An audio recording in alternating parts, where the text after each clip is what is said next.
Hello, I am Bentham and welcome back to Kerbal Space Program. And as you can see, we have the Space Plane Mark II and we're taking it out for a little spin, going doing quite a U-turn there because we're going back to the west towards the mountains. Today what we're going to try and do is get some mountain signs. There's a particular slope that I have spotted that I think will be okay to land on, so we're going to fly on over there doing some time warping because it's not that difficult to fly over in a straight line.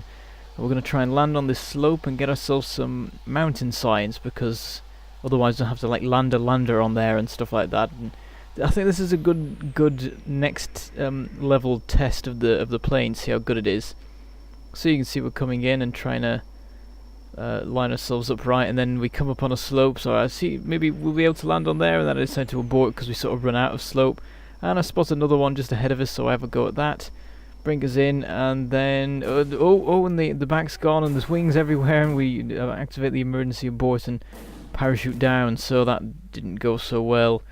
Try and do some science, and it was mountains, but it didn't work. So anyway, going over to the launch pad, we've got ourselves a rocket, of course, because it looks like we're gonna have to leave the planes for a bit longer, or get the mountain sign some other way, because at the moment all the science is in the poles and the badlands and things. It's miles to go to actually get the signs from there, and you don't want to watch that, so I'll have to do something about that.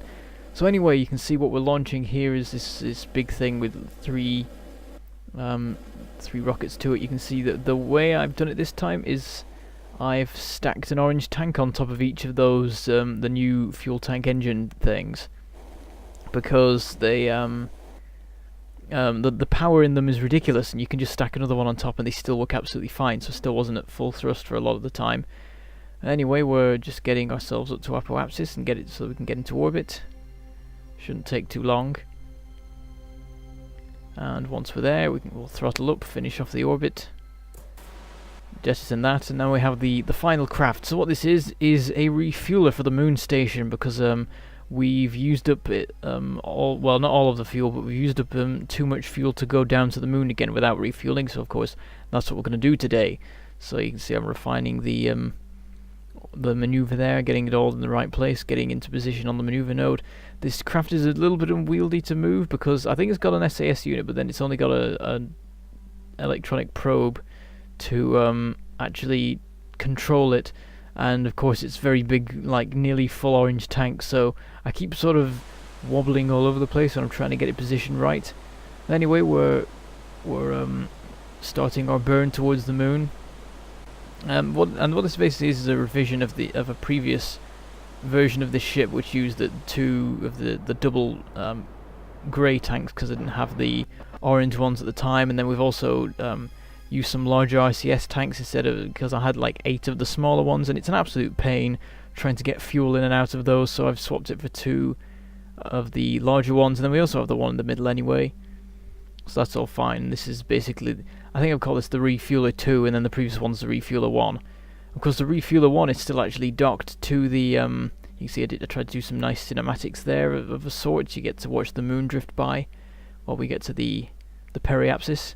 But yeah, the Mark 1 is still docked with the station. At the moment there's no reason for it to be, apart from as a store of RCS, but that's not really a problem, because we use up barely any RCS when we're doing any sort of docking with the landers or anything like that. So that's just hanging around there, not being any use, and this one is probably, we're going to transfer all of the fuel out of it when we arrive.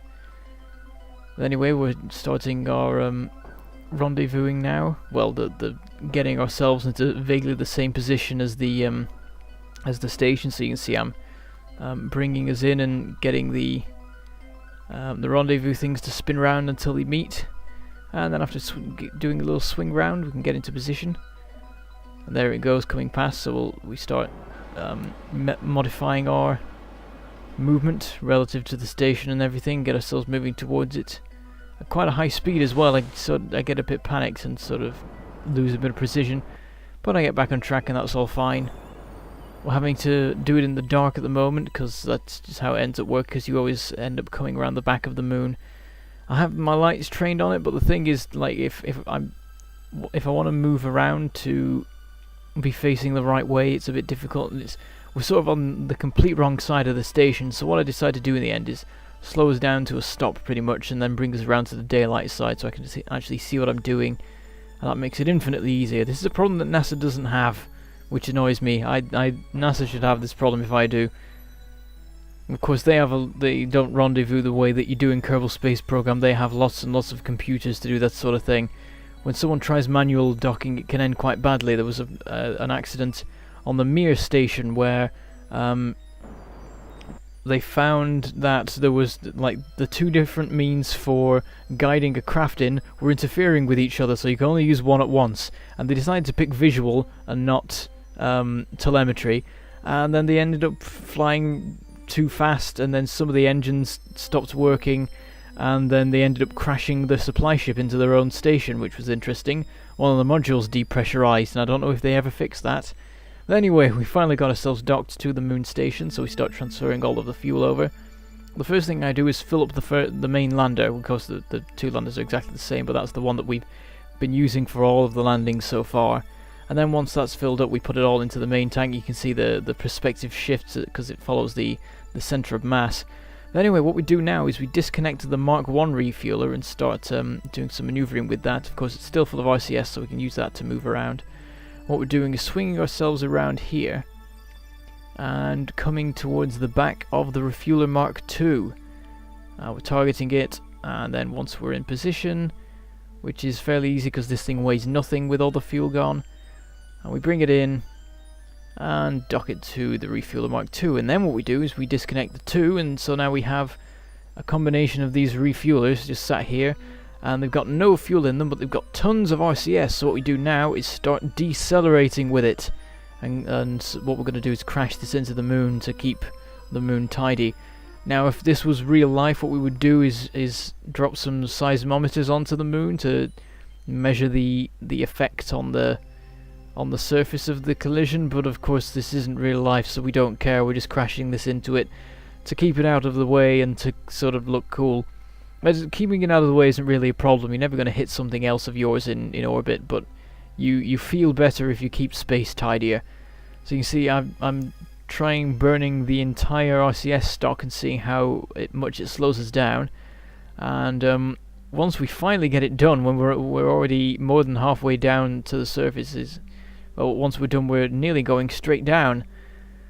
So we start coming in, and I decide to swing us round and go straight for the ground and smash, and there's nothing left, and then I get a nice cinematic view there. So back to the station, because of course now we have enough fuel in our lander, so what we'll go do is land, of course. So I point myself north, start doing some burning, do a little tweak because I've worked out better way to do it. So we start burning. You can see our trajectory goes right down towards the moon, and then it starts coming back out again until it gets over that crater up there, because that is our target crater for today's mission. It's the polar crater, I think it's called. We'll find out later when I put the flag in. So start time warping over to the crater. The sun rises, of course, because we're near the pole, where the camera's spinning around in a really weird way. But it's fine, doesn't affect us really. I'm just using the nav ball to navigate, of course. So we get ourselves pointed at the retrograde and start burning. We've got 500 meters per second of speed to get rid of. But it doesn't take too much time, of course, because this thing has two engines where one would be okay, probably. So we start descending, but I notice we're sort of going to land on a crater rim, so I do a quick bit of maneuvering and push us away from there, just to make sure that we don't have any problems with that, any steep slopes or like potential for tumbling over, because this is supposed to be reusable. We don't want to damage it so that it has to limp home, because then we're not going to be able to use it again. So a bit of radar altimeter checking, and then we sort of bounce off our thrust in a weird sort of way. It's a weird way of thinking of it, really. You slow yourself down so that you hop up a bit. But anyway, we've landed, so I should stop rambling about random stuff that I don't understand. Well, do I understand it? Whatever. So we start getting all our various science done, the materials lab and the goo pods and temperature and so on. And then we wander out into the a few meters away, and there you go. We put up the polar crater flag.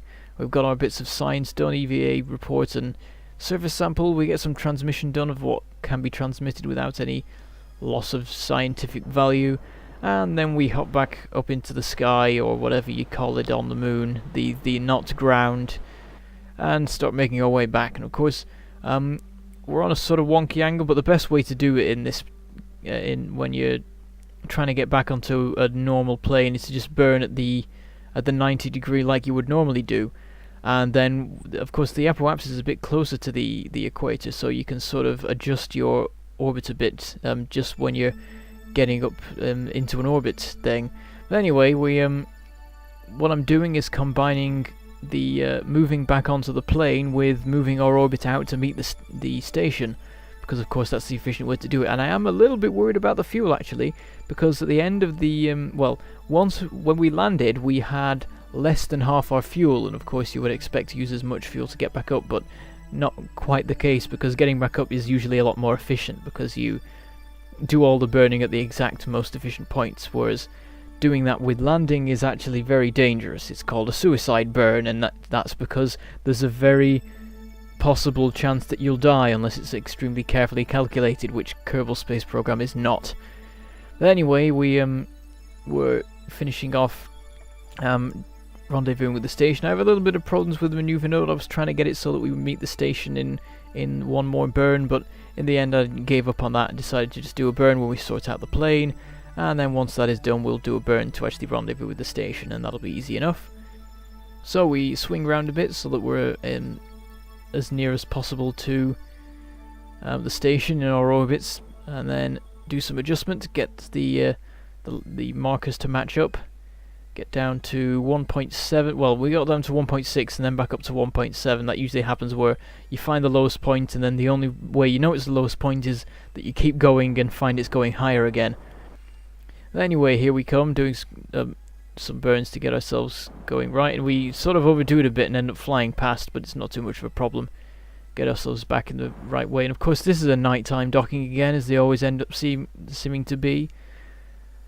But that'll be fine, because it's a bit easier to do this time. We're maneuvering a much smaller craft. There's a lot less stuff in the way now because we got rid of the refuelers.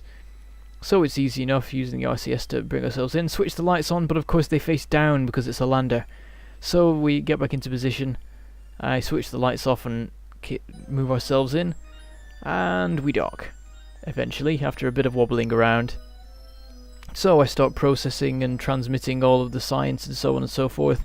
And then once that's done, we can clean out all of the science labs, and then the next episode we'll be able to go back down to the research labs and find out just how much science we have now, because I want to get the remaining science equipment. Once we have all of it, we can start going everywhere and doing all the final visits and things, and we'll get lots of awesome science. Anyway, goodbye, thank you for watching, and I shall see you next time.